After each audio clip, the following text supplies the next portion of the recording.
हरिओम. लाओत्सेचा ताओबोध. योगदास श्री जयगणेश जोशी यांचे प्रवचन. स्वातंत्र्य. लाओत्से सांगतो की तो त्यांना जन्म देतो, परंतु त्यांच्यावर मालकी हक्क सांगत नाही. तो त्यांना सहाय्य करतो, परंतु त्यांच्यावर कब्जा करत नाही. तो त्यांच्यापेक्षा उच्च असूनही त्यांच्यावर नियंत्रण ठेवत नाही. हे असे आहे नैतिक मूल्यांचे रहस्य. तो त्यांना जन्म देतो, परंतु त्यांच्यावर मालकी हक्क सांगत नाही.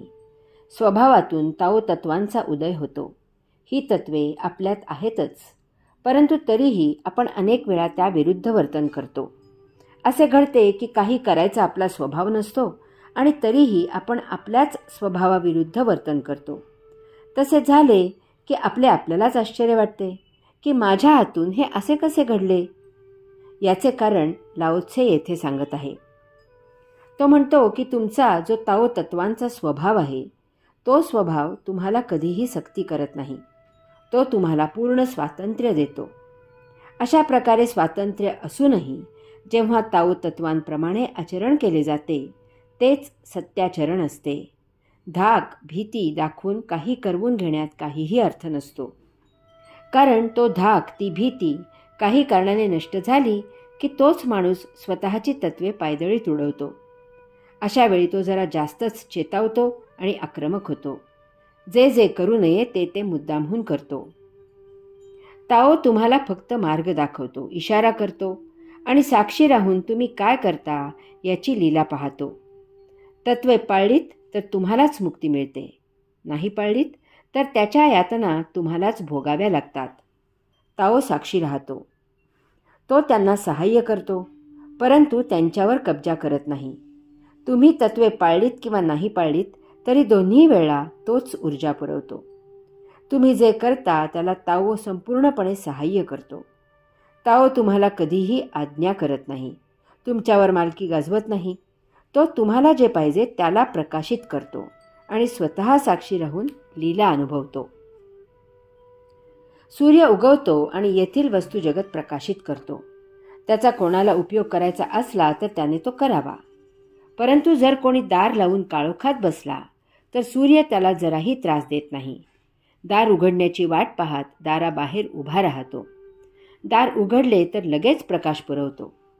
सहाय्य केले म्हणून ताओ त्यावर मालकी हक्क शाबित करत नाही, कोणाला गुलाम करत नाही. उलट सर्वांना स्वातंत्र्य देतो. तुमचे तुम्हीच उद्धार करते आहात, तो साक्षी आहे. त्यांच्यापेक्षा उच्च असूनही त्यांच्यावर नियंत्रण ठेवत नाही. हे तर विलक्षण आहे. ताओ सर्वोच्च आहे. त्याच्या मनात आले तर तो काहीही करू शकतो. परंतु दुर्जन असला तरीही तो त्याला सुधारायला संधी देतो. त्याच्यावर शक्तीच्या जोरावर हुकमत गाजवत नाही, कारण नैसर्गिक सुधारणा चिरकाल असते. हे असे आहे नैतिक मूल्यांचे रहस्य. Stealing the absolute. There was a beginning of this universe, which may be regarded as the mother of universe. From the mother we may know her sons. After knowing the sons, keep to the mother. Thus one's whole life may be preserved from harm. Stop its apertures, close its doors, and one's whole life is without toil. Open its apertures, be busy about its affairs, and one's whole life is beyond redemption. He who can see the small is clear-sighted. He who can stays by gentility is strong. Use the light and return to clear-sightedness. Thus, cause not yourself latter distress. This is to rest in the absolute. चोर पावलांनी कैवल्याची यात्रा. ज्या आदी अनादीपासून आत्मपरब्रह्मांडाची सुरुवात झाली तिला अत्यादराने आपण विश्वजननी असे म्हणतो. जननीमुळे आपण तिच्या लेकरांना जाणतो. लेकरांना जाणले तरी जननीशी नाते सदा जोडलेलेच ठेवावे. त्या योगे आपली संपूर्ण जीवनयात्रा अपायापासून सुरक्षित राहील. छिद्र बुजवा, दरवाजे बंद करा आणि त्या योगे आपली संपूर्ण जीवनयात्रा काबाड कष्टाविना होईल. छिद्र मोकळी करा, त्यांच्या व्यवहारात रत रहा आणि त्यामुळे आपले संपूर्ण आयुष्य कधीही न सुधारण्या इतपत पूर्ण बिघडून जाईल. जो सूक्ष्म पाहतो त्याला दिव्य दृष्टी आहे.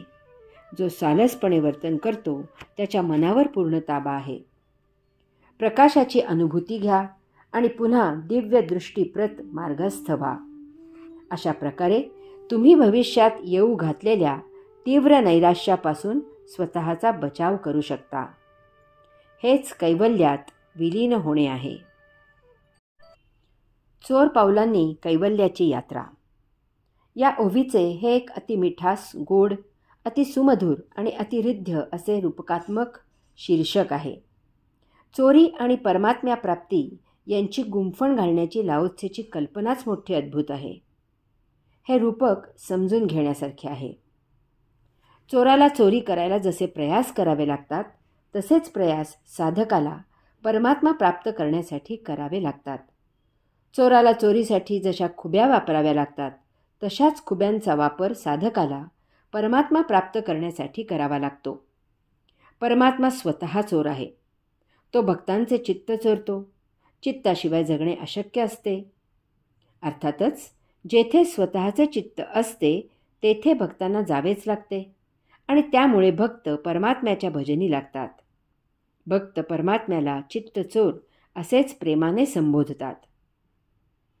चोर पावलाने आवाज न करता, हलकेच, कोठेही न ठेचकाळता, संपूर्ण एकचित्त होऊन प्रशांतपणे, कोणाच्याही नकळत मालकाची धन लपवण्याची मानसिकता ओळखून वाकड्या मार्गाने पहाटे सर्वजण साखर झोपेत असताना अंधारात चोर यात्रा करतात. साधकाला असेच करावे लागते.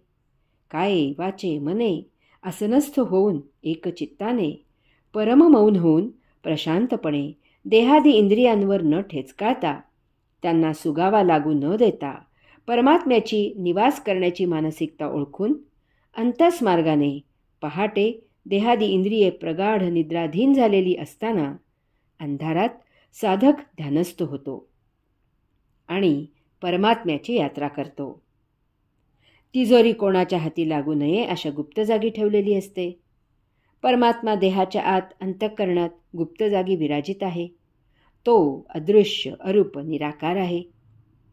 चोर जसा कोणाला सुगावा लागू न देता, आवाज न करता दुसऱ्याच्या घरात शिरतो, तसेच भक्ताला गुपचूप परंतु स्वतःच्याच अंतःकरणात शिरावे लागते. जणू काही स्वतःच्या अंतःकरणात शिरणे म्हणजे चोरीच आहे. चोर रात्री अंधारात शहराची यात्रा करतो. कोठे धनसंपत्ती आहे का याचा शोध घेतो. जेथे असेल तेथे महत् प्रयास करत जातो आणि आपले पोट भरतो. साधक ध्यानस्थ होऊन अंधारात कैवल्याची यात्रा करतो. घनदाट काळोखात दिव्य प्रकाशरूप परमात्म्याचा शोध घेतो. जेथे त्याची चाहूल लागते तेथे स्थिर होतो आणि आपले अंतःकरण भरतो. चोर मालकाच्या हाती सापडू नये म्हणून फार काळजी घेतो. त्यातून सापडलाच तर त्याला जो प्रसाद मिळतो त्याचा तो नाईलाजाने स्वीकार करतो आणि बिनभाड्याच्या जागेत पाहुणचार घेत निवास करतो. साधक विश्वाच्या मालकाच्या हाती सापडण्यासाठी मोठी खटपट करतो. त्याचा शोध हाच त्याचा प्रसाद आहे. साधक त्या प्रसादाचे सेवन मोठ्या आनंदाने करतो आणि जितका जास्त वेळ जमेल तितका वेळ तो परमात्म्याच्या सन्निध मोठ्या आनंदाने त्याच्या दर्शनाचा सहवास घेत तेथे उपनिवास करतो. हरि ओम.